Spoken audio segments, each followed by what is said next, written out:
सबसे पहले देखिए एनडीए में बैठकों का दौर हुआ। बिहार पर एनडीए की बैठक हुई है। नड्डा के घर यह बैठक हुई जिसमें गृह मंत्री अमित शाह और बीजेपी के बड़े नेता पहुंचे।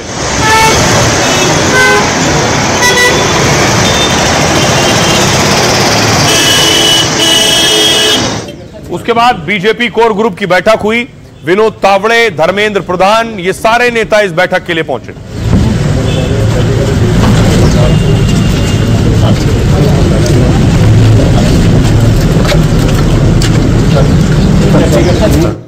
और फिर जीतन राम मांझी पहुंचे क्योंकि मांझी खुश नहीं है अभी तक सीट बंटवारों को लेकर।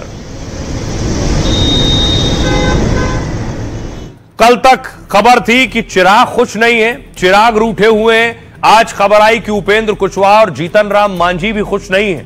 क्या एनडीए में सीट बंटवारे पर कोई पेच फंसा है? आखिर जीतन राम मांझी और उपेंद्र कुशवाहा क्या कह रहे हैं, देखिए। एनडीए में सीट शेयरिंग को लेकर रूठने मनाने का खेल चल रहा है। रूठे चिराग को मनाने के बाद कुशवाहा मांझी के रूठने की बात आ रही है। दिल्ली पहुंचने से पहले पटना में ही कुशवाहा ने संकेत दिए। कुशवाहा ने साफ साफ कहा सीटों पर बातचीत अधूरी है। इधर उधर की खबरों पर मत जाइए, बातचीत अभी पूरी नहीं हुई है, इंतजार कीजिए। कुशवाहा 20 सीटों की डिमांड कर रहे हैं। सूत्रों के मुताबिक उन्हें 6 सीटें मिल सकती हैं। मांझी ने पहले ही 15 सीटों की डिमांड कर रखी और इसको लेकर सोशल मीडिया पर दिनकर की कविता मांझी ने शेयर की थी, दे दो केवल 15 ग्राम, रखो अपनी धरती तमाम। जीतन राम मांझी संतोष सुमन के साथ दिल्ली पहुंचे। बीजेपी अध्यक्ष नड्डा से उनकी मुलाकात हुई। मांझी ने अब 10 विधानसभा सीटों की शर्त रखी है। पहले 15 मांग रहे थे, अब 10 पे आए। बिहार में सीट बंटवारे पर दिल्ली में बैठकों का दौर हुआ। जेडीयू 102, बीजेपी 101 सीट पर चुनाव लड़ सकती है। चिराग को 24, मांझी को 10 और कुशवाहा को 6 सीट मिल सकती है, लेकिन बाकी दलों के दबाव की वजह से ये आंकड़े बदल भी सकते हैं।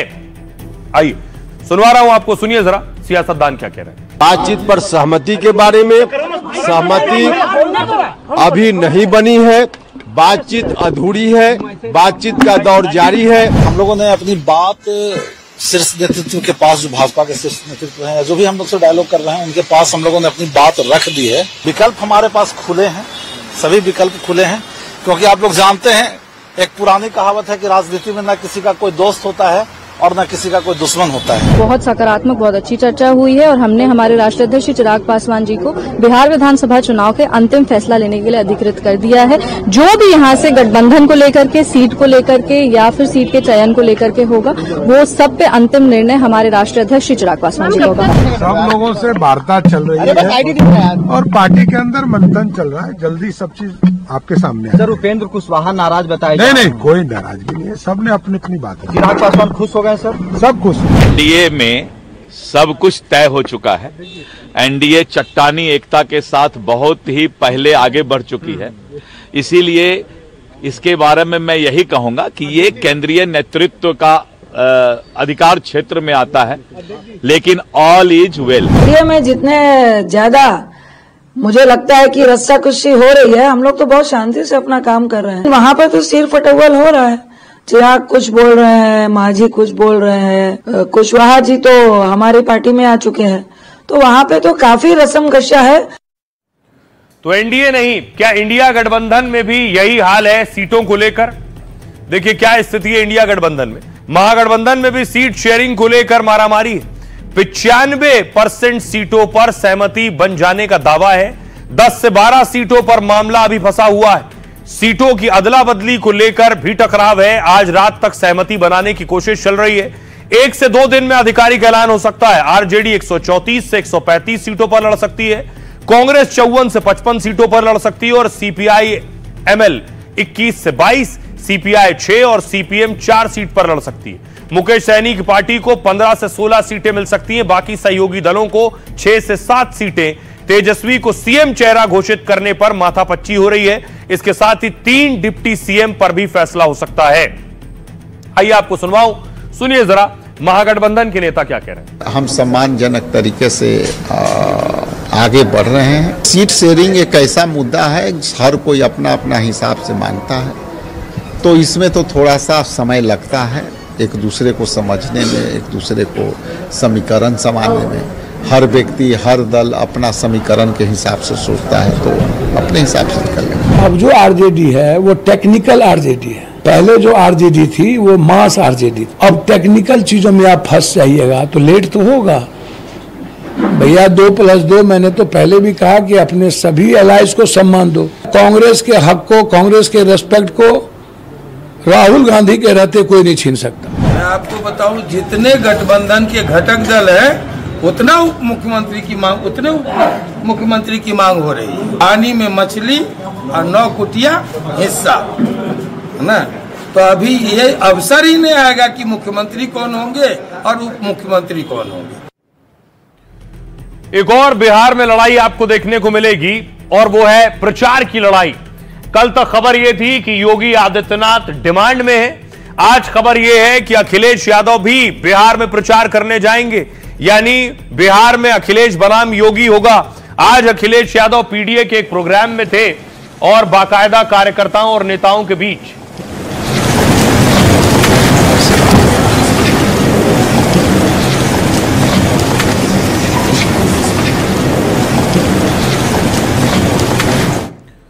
तो बिहार में भीषण लड़ाई होगी। यूपी के बाद अब बिहार में योगी अखिलेश आमने सामने। बिहार विधानसभा चुनाव में दोनों प्रचार करते दिखेंगे। अखिलेश जहां महागठबंधन के लिए चुनाव प्रचार करेंगे, वहीं सीएम योगी एनडीए उम्मीदवारों के लिए वोट मांगेंगे।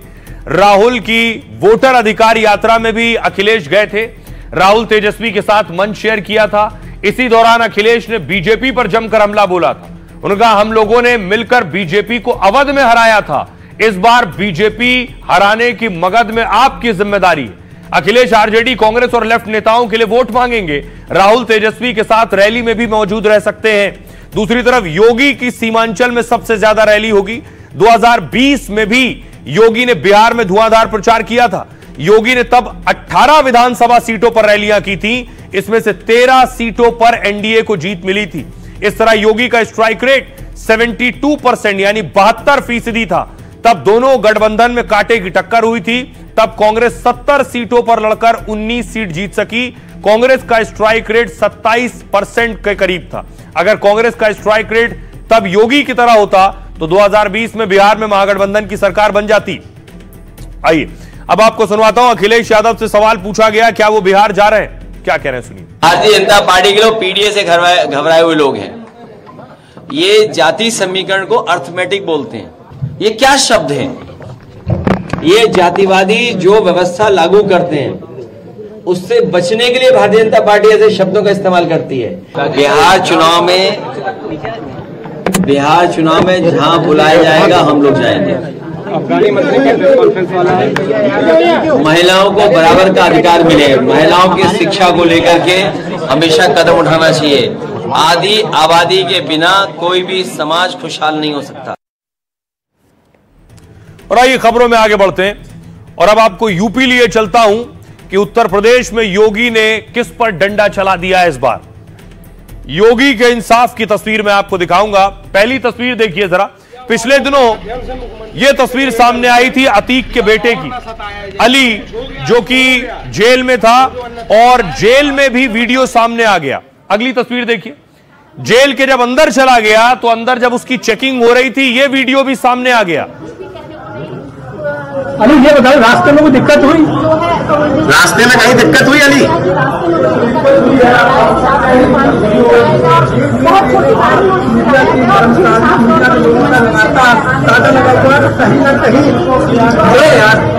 जेल के अंदर मोबाइल ले जाना, कैमरे से वीडियो बनाना दोनों मना है, लेकिन उसके बाद भी ये वीडियो सामने आया।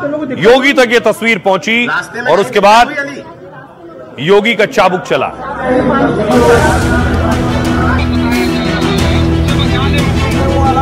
इसी को योगी का खौफ कहते हैं। जिस अतीक परिवार ने पुलिस और प्रशासन को हमेशा ठेंगे पर रखा, जो अतीक अहमद कानून को अपनी ड्योढ़ी का सेवक समझता रहा, आज उसके बेटे की आंखों में छोड़िए कान और जुबान तक में दहशत दिखाई दे रही है।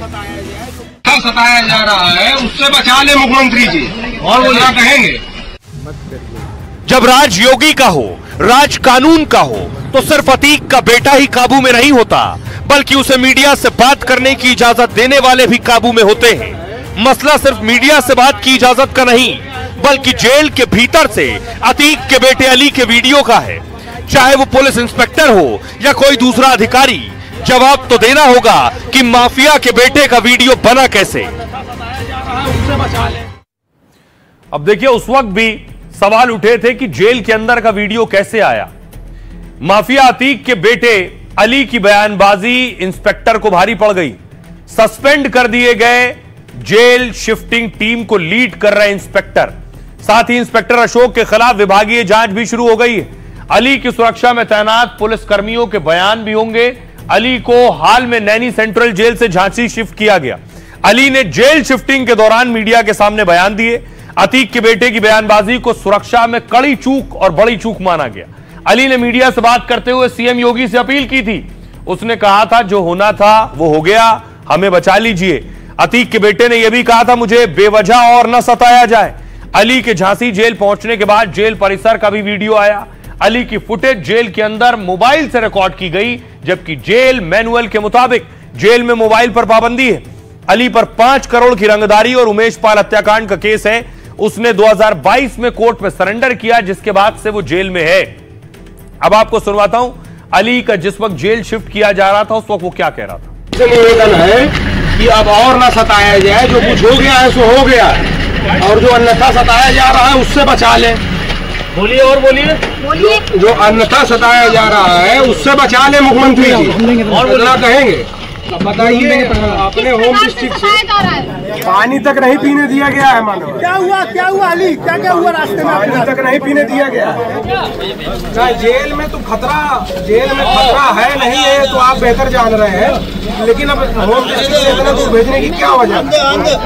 आपको कोई दिक्कत हुई रास्ते में? क्या रास्ते में कोई दिक्कत? आप बताइए, इतने छोटे से चेम्बर में 5-6 आदमी बैठे हैं, बताइए दिक्कत नहीं होगी? किसी प्रकार का डर तो नहीं लगा? मैं जो हूँ लॉ का स्टूडेंट था, दिल्ली में पढ़ रहा था, अब फर्जी मुकदमे लगा के भेज दिया गया जेल। अब जेल में रहते हुए मेरे ऊपर 8 मुकदमे लगाए गए। यहाँ तो सुरक्षित है कि नहीं रहेंगे। जेल में मैं जिस जगह था अपने होम डिस्ट्रिक्ट में, वहाँ मुझे अकेले रखा गया, न किसी से मिलने की अनुमति थी, न बात करने की अनुमति थी। अब बताइए, भेज दिया गया वहाँ से 400-500 किलोमीटर दूर। अधिवक्ताओं के नाम पे आपसे कुछ लोग मिलने आया करते थे, बताया जा रहा है। आपके पास नगद मिला था पैसा? नगद मिला था पैसा भैया, कंपन के लिए पैसा आया था। जेल में वो अलाउ है, अब उसको किसी दूसरे तरीके से दिखाया जा रहा है तो मिसअंडरस्टैंडिंग है ना। अधिवक्ताओं के नाम पे कुछ लोग मिलने आया करते थे? नहीं, वहाँ पर पूरा मैनुअल के हिसाब से मुलाकात होती थी, और जो अधिवक्ता है उनका वकालतनामा लगा होता। तो योगी के शासन में बराबर का इंसाफ होता है। एक तस्वीर और आपको दिखाने जा रहा हूं। महामंडलेश्वर को आप देख रहे हैं, जिन्होंने 2 अक्टूबर को खुद महात्मा गांधी की तस्वीर लगाकर उस पर गोली चलाई। उसके बाद इन पर आरोप लगा, इनकी गिरफ्तारी हुई थी, तब आरोप लगा कि ये महामंडलेश्वर हैं और ये उनके बॉयफ्रेंड अभिषेक, जिसकी हत्या का आरोप लगा महामंडलेश्वर पर, उसके बाद से फरार थी। अब इनकी गिरफ्तारी हो गई। महामंडलेश्वर पूजा को गिरफ्तार कर लिया है यूपी पुलिस ने।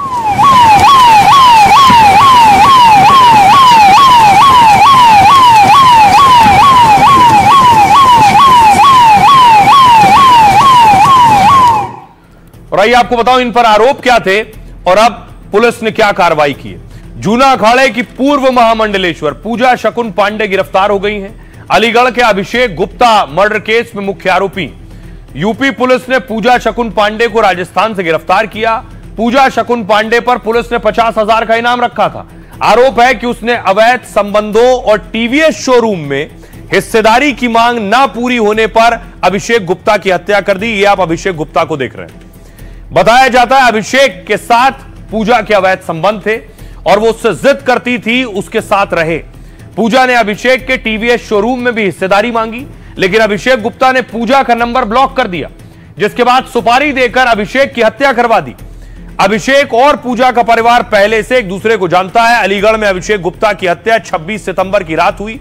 बाइक पर आए 2 शूटर्स ने गोली मारी, अभिषेक का मर्डर किया। पूजा शकुन पांडे के पति अशोक पांडे पहले से गिरफ्त में हैं। गोली चलाने वाले 2 शूटरों में से एक गिरफ्तारी हो चुकी है।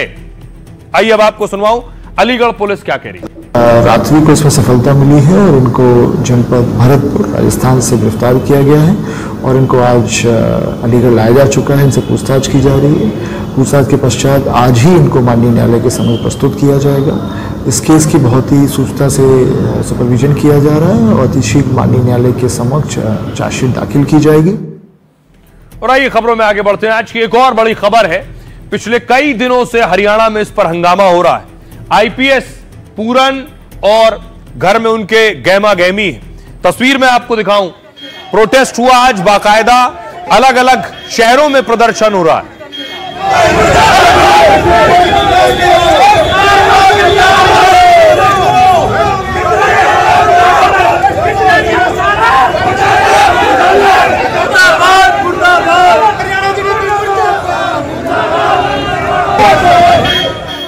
और साथ ही आईपीएस पूरन के घर आज देखिए खुद पहुंचे पंजाब के सीएम भगवंत मान।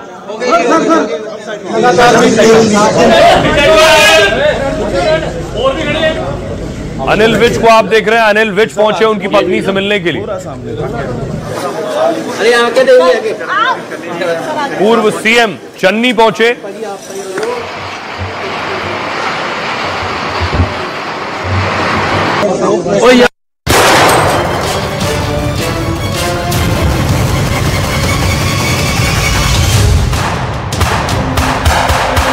शोर शराबा खूब है, सियासत भरपूर है, नेताओं की कतार लगी है, बयानों का अंबार लगा है, लेकिन 5 दिनों बाद भी आईपीएस वाई पूरन कुमार का पोस्टमार्टम नहीं हो पाया।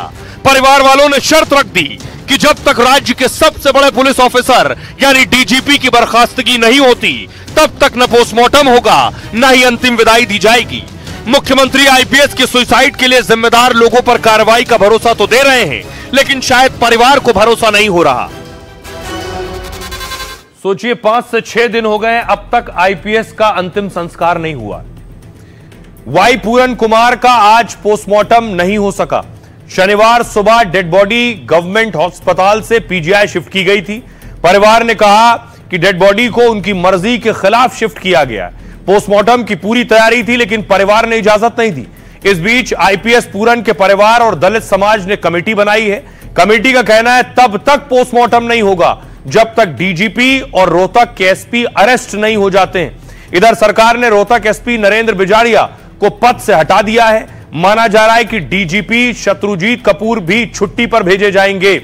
यह प्रशासन ने अब तक एक्शन लिया। सुनिए जरा शासन के एक्शन के बाद परिवार का क्या कहना है। हमारे बिना पूछे इन्होंने बॉडी शिफ्ट की है, ठीक है, हमारे साथ धक्का हो रहा है। एक डीजीपी लेवल का बंदा मर गया, ठीक है, 5 दिन हो गए, हमें इंसाफ नहीं मिला। अभी तक सरकार ने कोई कार्रवाई नहीं की है। हमारी एक मुख्य डिमांड है, 2 जो अधिकारी हैं, डीजीपी हरियाणा शत्रुजीत कपूर और आईपीएस अधिकारी रोहतक के एसपी, ये 2 आदमी कम से कम जो है टर्मिनेट किए जाएं, इनको अरेस्ट किया जाए। उसके बाद हम जो है डेड बॉडी का जो है पोस्टमार्टम कराएंगे और उसके बाद उसका संस्कार किया जाएगा। उससे पहले हम बिल्कुल भी जो है